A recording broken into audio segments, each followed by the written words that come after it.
पावपरासणो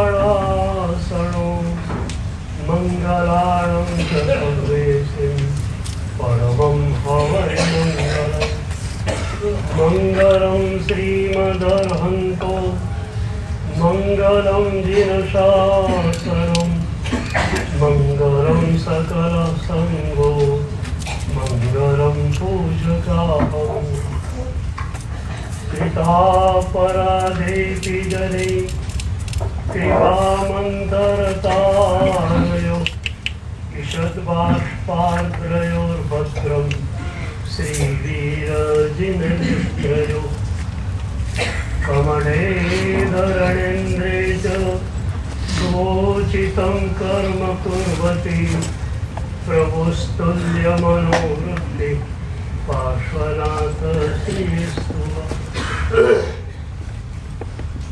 ज्ञान क्रियादि कार्य कुशल प्रद्युम्न जेता गुरु अंतरलोचन एकमस्ति सुतरां प्रोत्साहितं यस्य ओंकारेण सुसेवितोऽपि सततं ओंकार सेवा पर सोऽयं सौम्यमनः सदा विजयते श्री सिद्धेश्वरेश्वर सोऽयं सौम्यमनः सदा विजयते श्रीभद्रसूरीश्वर सोऽयं सौम्यमनः सदा विजयते ओंकारसूरीश्वर सोऽयं सौम्यमनः सदा विजयते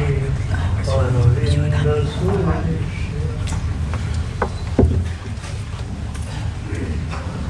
पूज्यपाद आनंद घनजी भगवंतनी परावाणी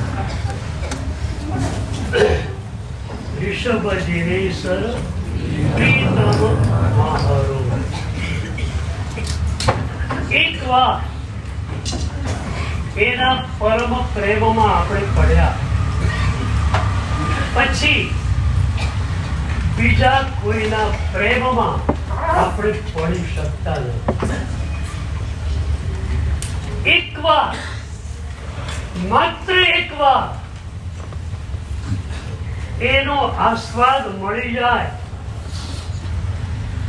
દુનિયાની બધી જ વસ્તુઓ ફિક્કી ફિક્કી લાગશે। संत कबीर जी एक सरस पद आप्यो छे। पदनो उघाड़ बहुत मजानो। मेरो मन अनंत कहाँ उड़ जावे। पदना उघाड़ में कहे छे मेरो मन अनंत कहाँ उड़ जावे। एक बार अब प्रभु नो आस्वाद लीधो हवे मारू मन बीजे क्या जई शके।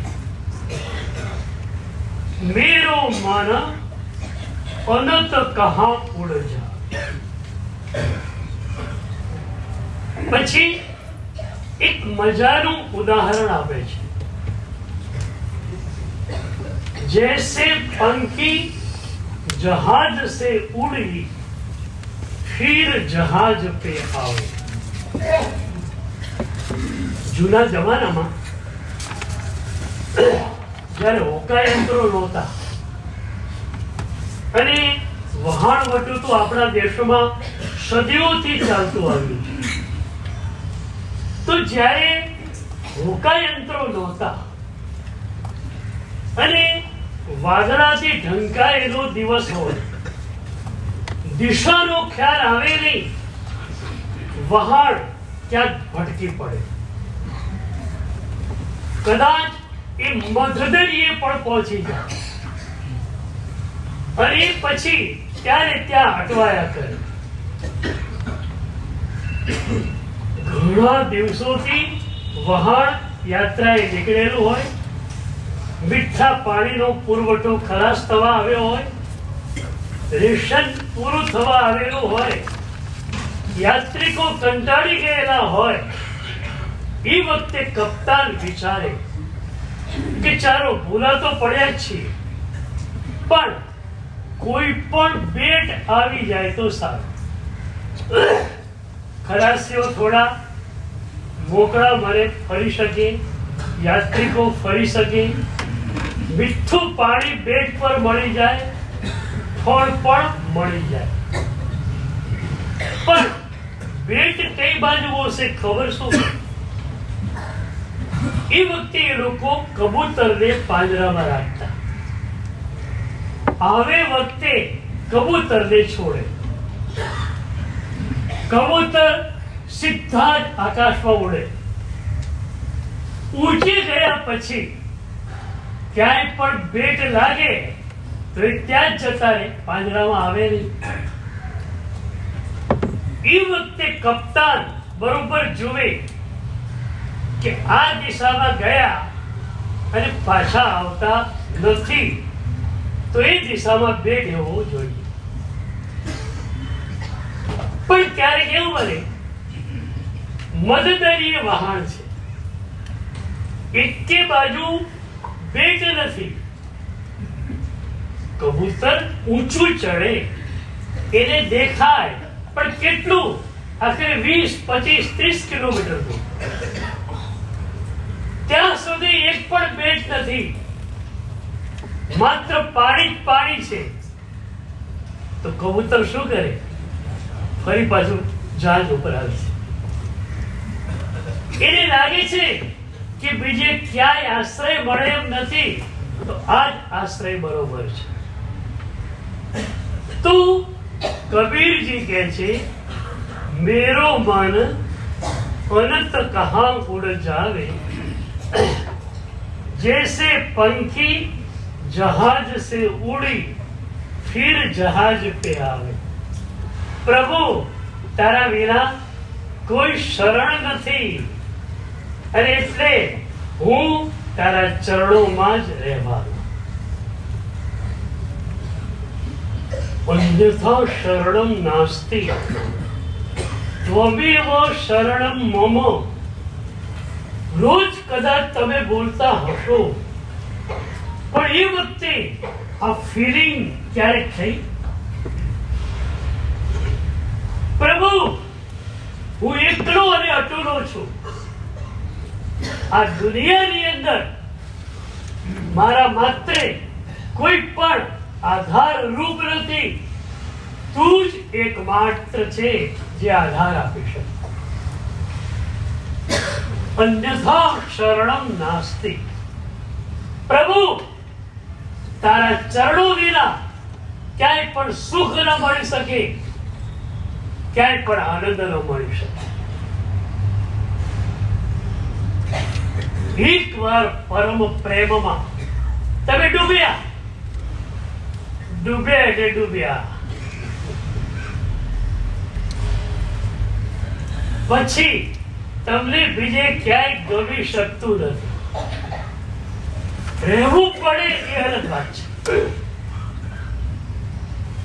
સંસારમાં તમે છો, રહેવું પડે છે, રો છો, એ અલગ બાબત છે, પણ તમને ગમે શું? અને એટલી જ આપણે ડિવિઝન પાડવું છે. શરીર સંસારમાં, મન પ્રભુમાં. બરોબર? ડિવિઝન ગમી ગયું? અને જો ખરેખર તમે આ કરી શકો ને, તો તમારો સંસાર એકદમ ઓછો થઈ જાય. મન સંસારમાં નથી, મન પ્રભુમાં છે. તો સંસારમાં તમે જે કાર્યો કરશો એમાં અત્યંત રાગ કે અત્યંત દ્વેષ પડેલો નહીં. વંદિત્વ સૂત્રમાં આ જ વાત આવી. અપોસી હોય બંધુ જેણ ન વિદ્ધમ દસમ કોળે. મન પ્રભુમાં છે, ગમે છે માત્ર પ્રભુ, ગમે છે માત્ર પ્રભુની આજ્ઞા, રહેવું પડે છે સંસારમાં, તો જે સંસારના કાર્યો થશે એ રાચી માચીને નહીં થાય, અને એથી નિર્ધ્વંસતા પૂર્વક કાર્યો ન થવાને કારણે કર્મ બંધ અલ્પ થઈ જશે. મન પ્રભુને આપી દો. છો તૈયાર? આમાં કોઈ મુશ્કેલી નથી, કોઈ માસ્કમણ તમારે કરવાનું નથી. કરવો હોય તો કરો, આરામથી કરો. 3 ટાઈમ ખાઓ, માત્ર મન પ્રભુને આપી દેવાનું. પછી તમે છે ને અડધા સાધુ બની જવાના. બરોબર છે? અમે લોકોએ શરીર પણ પ્રભુને આપ્યું, મન પણ પ્રભુને આપ્યું. તમે મન પ્રભુને આપી દો તો હિંગળાજને હળે પહોંચી ગયા.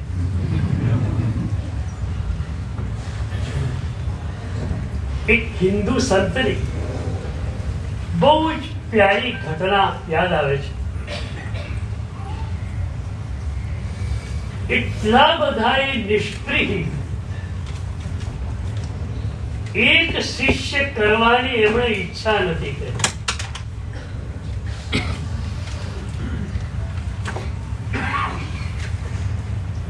બાય ધ વે એક વાત કહું, કયા ગુરુઓ તમને સ્વીકારે, કયા ગુરુઓ તમને ન સ્વીકારે. એવા પણ સદગુરુઓ છે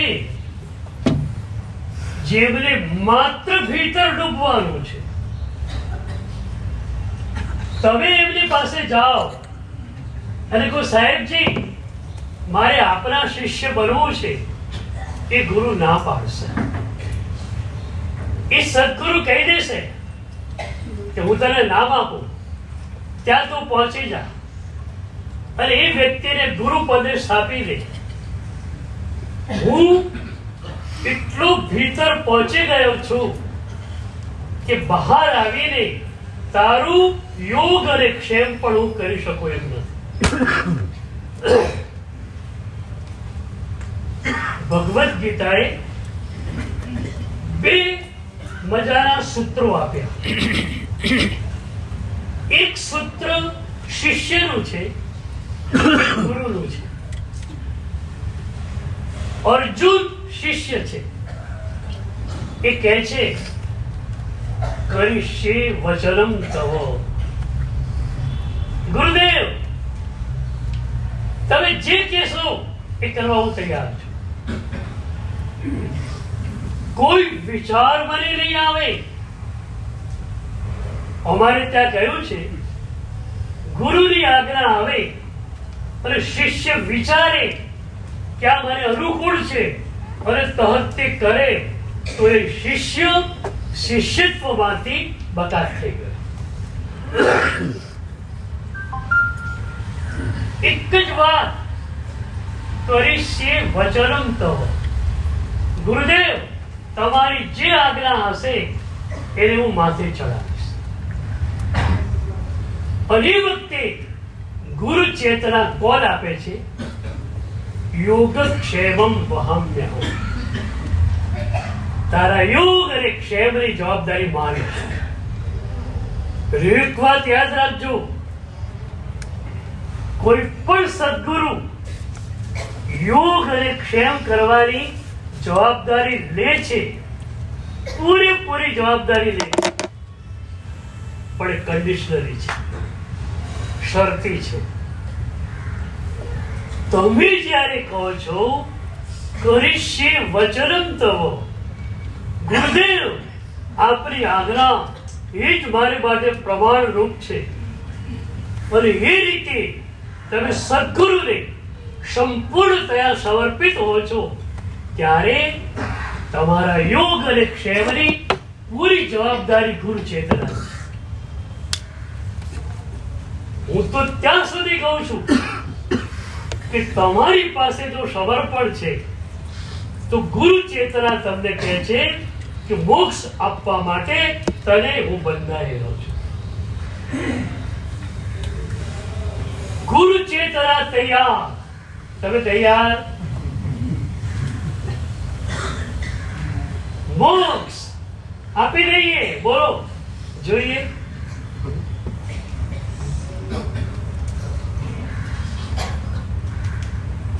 એક જ માત્ર વાત છે, આણા એ ધમ્મો. શાસ્ત્રમાં એક બહુ પ્યારી ઘટના આવે છે. ગુરુ ભગવંત પાઠ પર બિરાજમાન, શિષ્ય બાજુમાં બેઠેલો. અમારે ત્યાં શિષ્યની એક બહુ મજાની સજ્જતાની વાત આચરણ સૂત્રમાં કરાઈ છે. તમને કહેવા માંડું પાછું. ટેમ્પરરી માંથી પરમેનન્ટ બનાવવાના છે ને પાછું. તો આચરણ સૂત્રમાં કહ્યું તદ્દિઠ્ઠિ, શિષ્યની દૃષ્ટિ માત્ર ને માત્ર ગુરુ તરફ હોય. ગુરુદેવ શું મને કહે છે?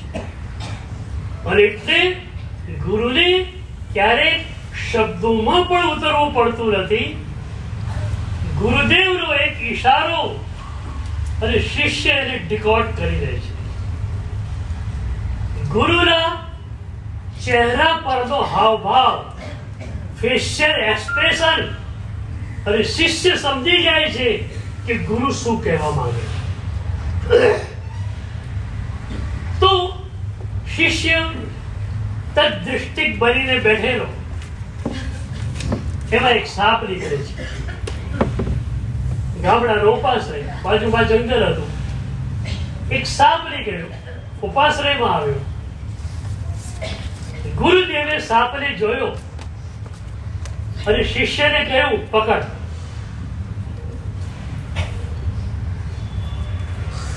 સાપને પકડાય? ગુરુ કહે છે સાપને પકડ, એના દાંત ગણ.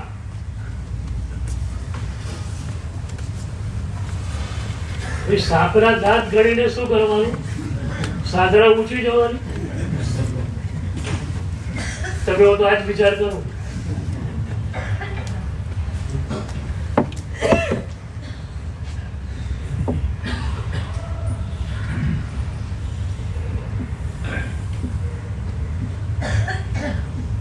પણ આ શિષ્ય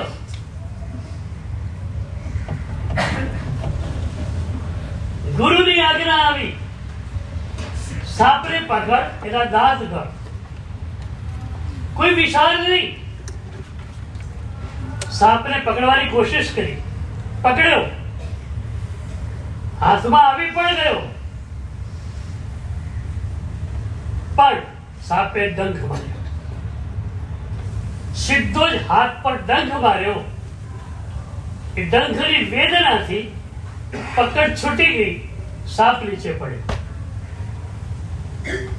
સાપે ડંખ માર્યો છે, વેદના એની ચાલુ છે, પણ ગુરુની આજ્ઞા છે સાપને પકડવાનો, દાંત ગણવાના. ફરીથી એ સાપને પકડવા માટે જાય છે. ગુરુ કહે છે નહીં, હવે જવા દે એને.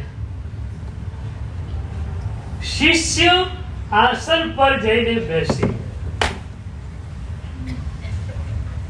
વિચાર નથી આવતો. પહેલા કહો છો સાપને પકડ, દાંત ગણ. હવે કહે છે જવા દો. આ મારું અને તમારું ઠેકાણું કેમ ન પડ્યું ખબર છે? આ બુદ્ધિને કારણે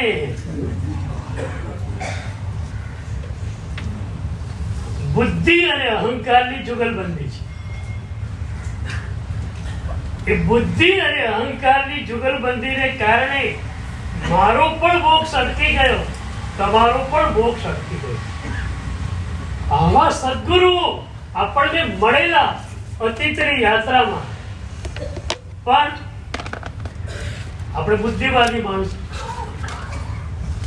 કેમ ભાઈ? પહેલી વાત તો એક જ, સાપના ગાજ ગણવાથી સાધના માર્ગમાં કઈ રીતે આગળ જવા એનું સ્પષ્ટીકરણ કરો.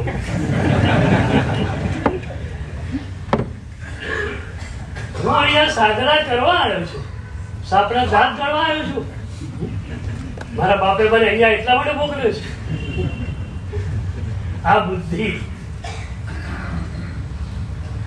એ બુદ્ધિને છોડવી છે. અગણિત જન્મોમાં સદગુરુઓ મળ્યા, અગણિત જન્મોમાં એ અવસર હતો કે એ સહગુરુ જોગો દ્વારા આપણે સીધા જ મોક્ષમાં પહોંચી શકે. આપણા મોક્ષને રોકનાર એ બુદ્ધિને છોડવી છે હવે કે હજુ પંપાડવી છે?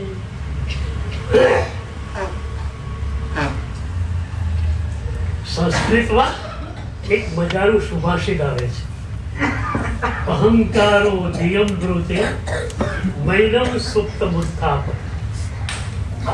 અહંકાર બુદ્ધિને કહે છે કે આત્મા સૂઈ ગયો છે ને એને જગાડીશ નહીં. જો એ જાગી ગયો ને તો નત્વમ નાહમ, તું પણ નહીં, હું પણ નહીં. તમે સુતેલા છો, તમે અજાગૃત છો. એટલે બુદ્ધિ અને અહંકારનું ચડી વાગ્યું છે. જાગૃત બનો. મારી કલ્યાણની યાત્રાને રોકનાર જે પણ તત્વ હોય એને હું મારા ઘરમાં સ્થાન આપું. તો એવા સદગુરુઓ હોય જેમને માત્ર ભીતર જવું છે. તમે એમની પાસે આવ્યા, તમે કહ્યું સાહેબજી આપના જ શિષ્ય મારે બનવું છે. ગુરુ ના પાડશે. હું તારું યોગક્ષેમ કરી શકું એમ નથી, મારે માત્ર મારી ભીતર જવાનું છે. પેલા સદગુરુ પણ એવા હતા, પણ એટલે શિષ્યોને એમણે ક્યારેક કર્યા નથી. હિન્દુ ગુરુ હતા, એક આશ્રમ સ્થાપ્યો નથી. એક રાજા એમનો ભક્ત છે. એકવાર રાજાના બહુ જ આગ્રહથી રાજાની પાટ નગરીમાં જવાનું થયું. રાજાએ સ્વાગત યાત્રા સરસ રીતે કાઢી. હજારો લોકો ભેગા થયા.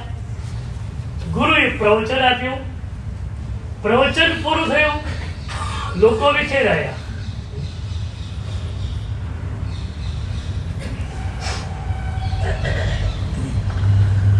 પ્રવચન પૂરું થાય, તમે વિખેરાઓ, પણ ગુરુને સાથે લઈને.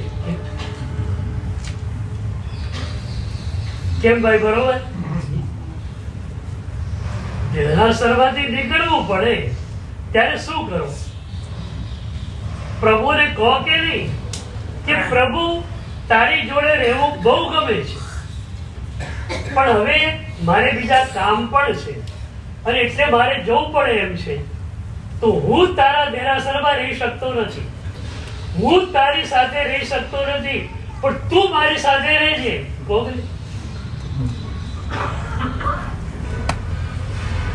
એવું જ વ્યાખ્યાન પૂરું થયું. જવું પડે એમ છે, તમે નીકળો પડતા. પણ એ વખતે ગુરુ ચેતનાને તમે કહી શકો કે સાહેબ તમે મારી જોડે રહેજો. એ ગુરુ ચેતના તમારા હૃદયમાં રહેલી શું કરે? પહેલું કામ તો કરે, જે શબ્દો તમને મળ્યા એ શબ્દોને રૂપરેખામાં લઈ જવાનું કામ કરે. તમને ભલે એક જ પોઈન્ટ જ યાદ રહે, ભલે કોઈ વાંધો નથી. ઘણા લોકો કહેતા હોય સાહેબ લખવા જઈએ ને તો મજા નથી આવતી. હું કહું છું લખવાનું નહીં, ખાલી ગુરુને જોયા કરો. એકાદ પોઈન્ટ યાદ રહ્યો તો પણ ઠીક છે, ન રહ્યો તો પણ વાંધો નથી. અમારું ડ્રોઈંગ એવું છે ને કે તમારા અનકોન્શિયસ સુધી અમારો પેસારો થઈ જવાનો છે. અમે માનીએ છીએ કે ભલે કલાક બાળે, પોણો કલાક બાળે, તો અમે અમને મન તો આપ્યું. એ મન આપ્યું તો પૂરેપૂરું એને કવર કરી નાખીએ અમે. સાચું કહેજો, 1 કલાક અહીંયા બેસો, શરીર તો તમારું બેઠેલું દેખાય છે, મન અહીંયા જ કે વચ્ચે વચ્ચે બહાર ભાગી આવે. ક્યારેક સમાધિ પણ લાગી જાય.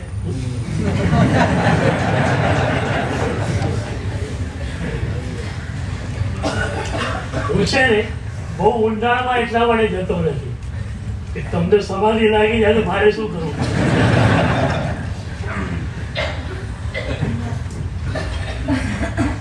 તો સદગુરુ તમારી સાથે રહે. તમે ખાલી પ્રાર્થના કરો, સદગુરુ ચેતના તમારી જોડે રહે.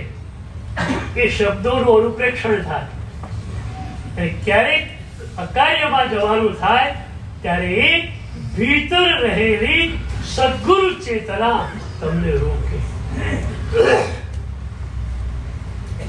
ભાગવત ભક્તિનો બહુ મજાનો ગ્રંથ છે. એ ભાગવતની એક બહુ સરસ પંક્તિ છે. ત્વયા ઋષિકેશ હૃદિ સ્થિતેનો યથા નિયુક્તોસ્મિ તથા કરોમિ. હે પ્રભુ, તું મારા હૃદયમાં છે, તું અંતર્યામી છે. તું મને જે રીતે સૂચના આપે છે એ જ રીતે હું કરું છું, એ જ રીતે મારે કરવું છે. પ્રભુ અંતર્યામી, સદગુરુ અંતર્યામી. એક ગુરુ આવ્યા, પ્રવચન પૂરું થયું, લોકો વિખેરાયા. રાજા પાછળથી બેઠેલો. રાજાએ પૂછ્યું, ગુરુદેવ, હું તો આપને રોજ યાદ કરું છું, આપ મને યાદ કરો છો ખરા? એ વખતે ગુરુએ કહ્યું કે કોક નબળી પડે મને તારી યાદ આવે છે. ક્યારેક વિચાર આવે કે શરીરનો ભાગ બનવશે, વૃદ્ધાવસ્થા આવશે, હું ચાલી પણ નહીં શકું, આશ્રમ છે નહીં મારી પાસે, ક્યાં રહીશ? એ વખતે યાદ આવે એક રાજા મારો ભક્ત છે, એના ગેસ્ટ હાઉસમાં આખી જિંદગી પૂરી કરીશ તો પણ વાંધો નથી. એટલે કોક નબળી પળોમાં મને તારી યાદ આવતી, પણ એ પછી પ્રભુની પાસે પોસ આંસુ એવું રડતો કે પ્રભુ, એ રાજાની યાદ મને આવી, એનો મતલબ એ થયો કે એક ક્ષણોમાં હું તારી સાથે નું.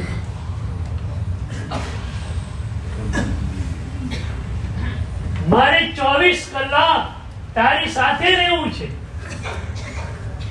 એક ક્ષણ હું તારાથી વિખટો કેમ રહી શકું? અમારો જે આનંદ છે ને એ એની સાથે હોવાનો છે. અને કેવી મજાની વાત! ત્રિલોકેશ્વર, અખિલ બ્રહ્માંડેશ્વર પરમાત્મા આપણે વિનંતી કરીએ અને આપણા હૃદયમાં પધારી જાય. આનાથી મોટી ઘટના કઈ હોઈ શકે?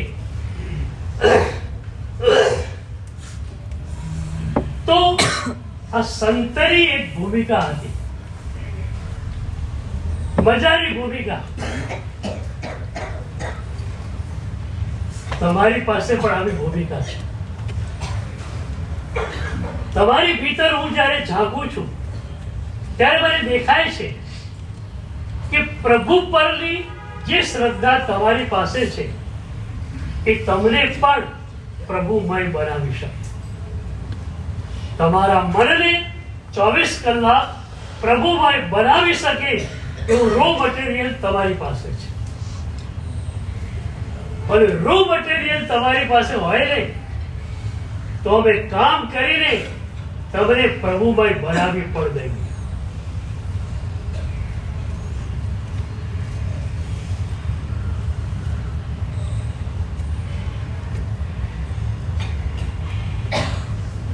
સ્થૂળભદ્રજી ગુરુ સંભૂતિ વિજય મહારાજ પાસે ગયા અને કહ્યું, ગુરુદેવ મને દીક્ષા આપો.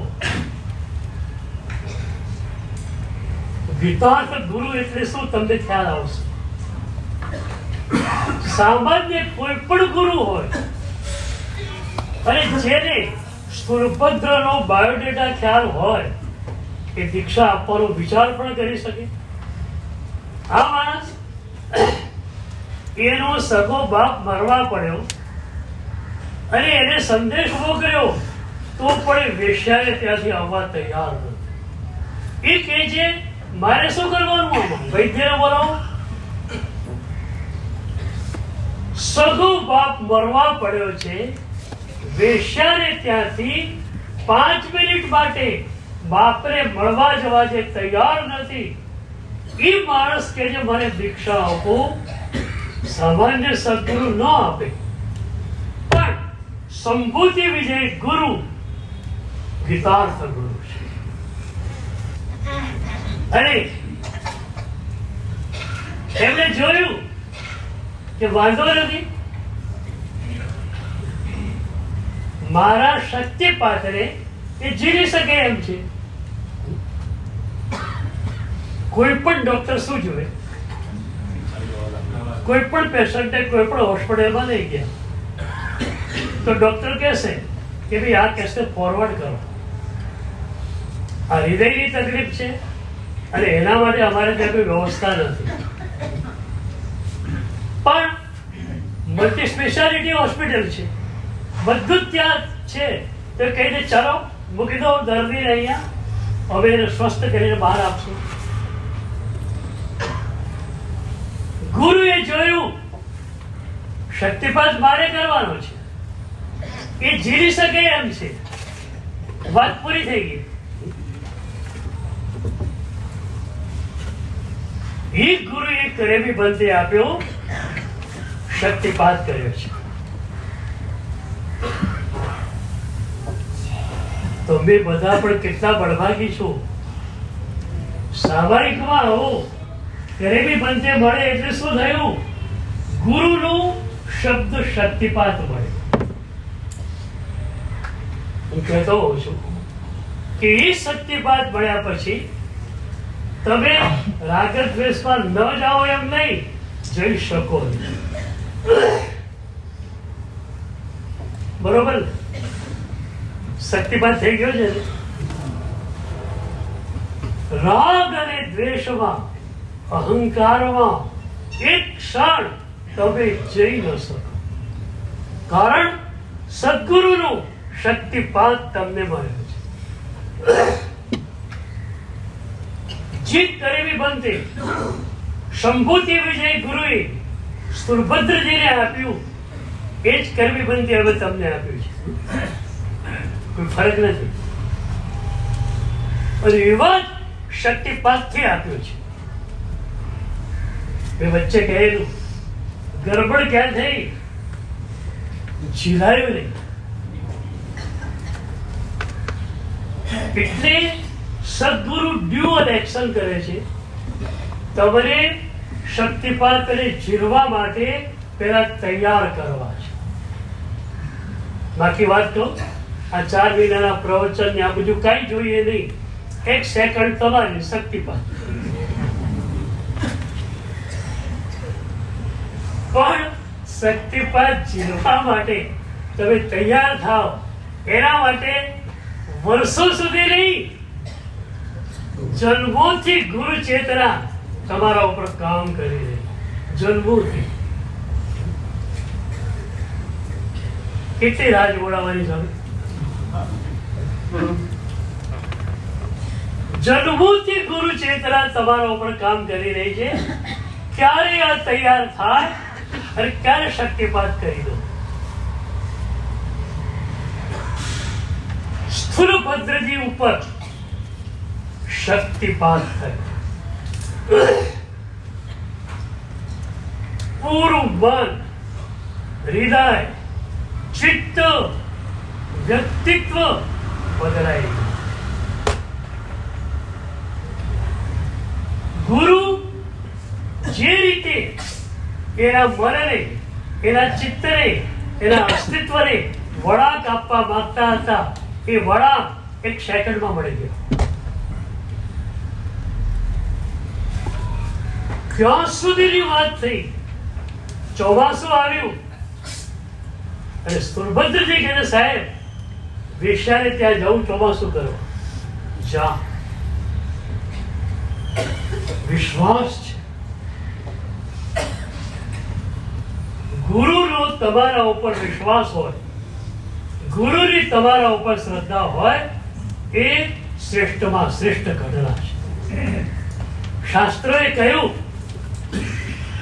કે આપણા હૃદયમાં સદગુરુ તો હોય જ છે, પણ સદગુરુના હૃદયમાં જ્યારે આપણો વાસ થાય ત્યારે આપણે માનવાનું કે આપણે ધન્યથી પણ અતિ ધન્ય બને.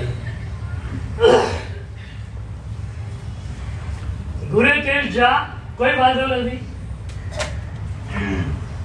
સ્થૂલભદ્રજી વેશ્યાને ત્યાં ગયા એમ તમે સમજો છો. હું કહીશ કે સ્થૂલભદ્રજી ગુરુના ઓરા ફિલ્ડમાં જ હતા, ઉપાશ્રયમાં રહ્યા અને ગુરુના ઓરા ફિલ્ડમાં હતા, ગુરુના ચરણોમાં હતા. એ જ રીતે એ વેશ્યાને ત્યાં ગયા પછી પણ ગુરુના ઓરા ફિલ્ડમાં છે, ગુરુના ચરણોમાં છે. એમને એક ક્ષણ નથી લાગ્યું કે હું ગુરુ વગરનો છું. ગુરુ મારી જોડે જ છે અને ગુરુ મારો યોગક્ષેમ કરી રહ્યા છે. આ અનુભવ મારે તમને કરાવવો છે. એક સમર્પણ તમારું અને તમને અનુભવ થાય કે સદગુરુ ચેતના યોગ અને ક્ષેમ કરી રહી છે. ગુરુ દૂર હોય ભૌતિક રૂપે એટલી મોટી વાત નથી. તમે એ સદગુરુની ઉર્જાને કઈ રીતે લઈ શકો છો એની ક્ષમતાની વાત છે. મારી શિબિરના પ્રવચનમાં એકવાર મેં કહેલું કે ગુરુ ગમે એટલા દૂર હોય ને, તમને શું વાંધો આવે? આજના યુગમાં ગમે એટલો દૂર રહેલો માણસ હોય, તમે એની જોડે વિડીયો કોલથી આમને સામને વાત કરી શકો છો. અમારે ત્યાં તો પહેલેથી આ વ્યવસ્થા છે. ગુરુ ગમે એટલા દૂર રહ્યા, તમે યાદ કરો, તમે ગુરુની સાથે છો.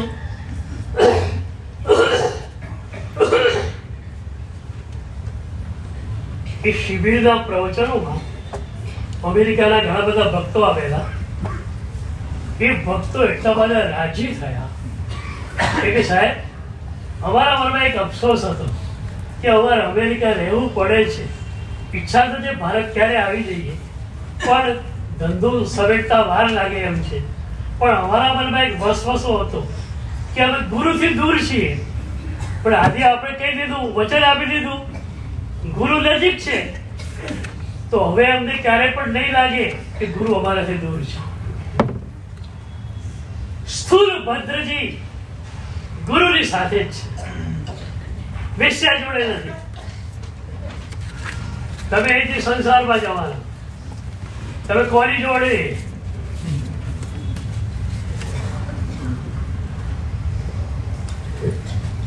દર્પણ છે ને બે જાતના હોય.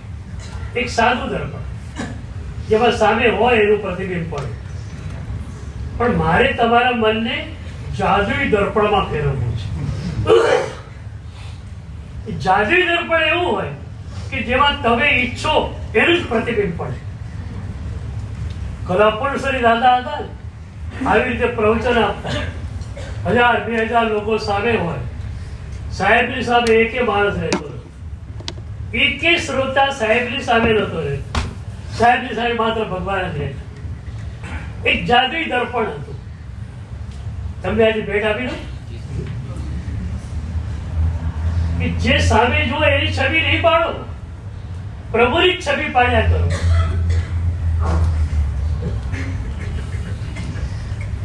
એ સ્થૂળભદ્રજી વેશ્યાને ત્યાંથી આવ્યા.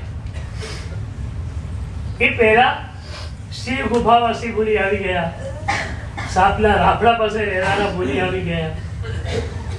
ગુરુએ બધાને શાબાશી આપી, ઉપપ્રિજ્ઞા કરેલી, દુષ્કર કારક છો. સ્થૂળભદ્રજી આવ્યા અને ગુરુએ જોરથી પીઠ થાબડી અને કહ્યું, દુષ્કર કારક છો. પરંપરામાં એક મજાનો અર્થ છે કે પ્રતિકૂળતામાં સાધના કરવી એ દુષ્કર કામ હતું, પણ અનુકૂળતાની વચ્ચે સાધના કરવી એ તો વધુ દુષ્કર હતું. એટલે તે દુષ્કર કાર્ય કરે. બીજો પણ એક એંગલ છે. એ એંગલ પણ મજાનો છે. એ એંગલ એવો છે કે ગુરુ એમ કહે છે કે તે 2 દુષ્કર કાર્યો કર્યા. 2. પહેલું દુષ્કર કાર્ય તો એ કે ગુરુના શક્તિપાત્રે તે જીલ્યો. ગુરુ કહેતા કે શક્તિપાત કરવા માટે બધા ઉપર હું તૈયાર છું, જીલદાર ક્યાં મળે છે? તો ગુરુ કહે છે કે પહેલું દુષ્કર કાર્ય તે એ કર્યું કે ગુરુના શક્તિપાત્રે તે જીલ્યો. આમાં દુષ્કરતા એ આવી સંપૂર્ણ સમર્પણ. જ્યાં સુધી સંપૂર્ણ સમર્પણ તમારી પાસે હોતું નથી ત્યાં સુધી કોઈ પણ સદગુરુ શક્તિપાત કરી શકતા નથી. અને એટલે જ કહું છું, 99% ગ્રેસ, 1% એફર્ટ. તમારે માત્ર સમર્પણ કરવાનું છે, બાકીનું બધું જ કામ પ્રભુની અને સદગુરુની કૃપા કરી દેશે. તો સંપૂર્ણ સમર્પણ સ્થૂળભદ્રજીનું ગુરુ ચરણોમાં હતું. તો ગુરુએ કહ્યું કે પહેલું દુષ્કર કામ તે એ કર્યું કે મારા શક્તિપાત્રે ઝીલ્યો.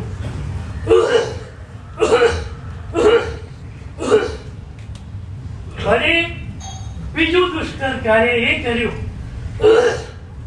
કે આટલે દૂર ગયો અને છતાં તું મારા હોરા ફિલ્ડમાં જ. તમારે 2 કામ કરવાના. મેં પહેલા કહ્યું કે ગુરુને સાથે લઈને જવાના. આ સાથે આવી ગયા, પણ એના માટે 2 કામ કરવાના. સદગુરુ સમર્પણ. જ્યાં પણ તમે હો ત્યાં તમને લાગે કે તમે સદગુરુના વરફેદમાં છો, સદગુરુના ઉર્જા ક્ષેત્રમાં છો. પ્રભુ તૈયાર, સદગુરુ તૈયાર. તમે તૈયાર?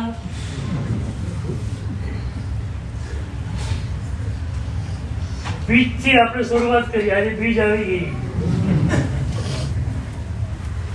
તૈયાર?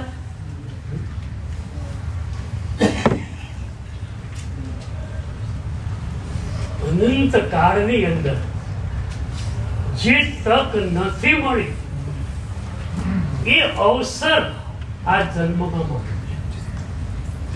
અગણિત જન્મોને આપણે ચૂકી ગયા. જે જન્મોને માત્ર પરમાત્માથી ભરવાના હતા એ જન્મોને વિષય કસાયથી આપણે ભરી દીધા. અગણિત જન્મો પછી એક અવસર મળ્યો છે કે પ્રભુથી, સદગુરુથી પૂરા હૃદયને, મનને, ચિત્તને, અસ્તિત્વને ભરી દે. એકવાર પરમ પ્રેમ પ્રભુ સાથે થઈ જાય, એકવાર એનો આસ્વાદ મળાઈ જાય, તમે બીજે ક્યાંય જઈ શકશો.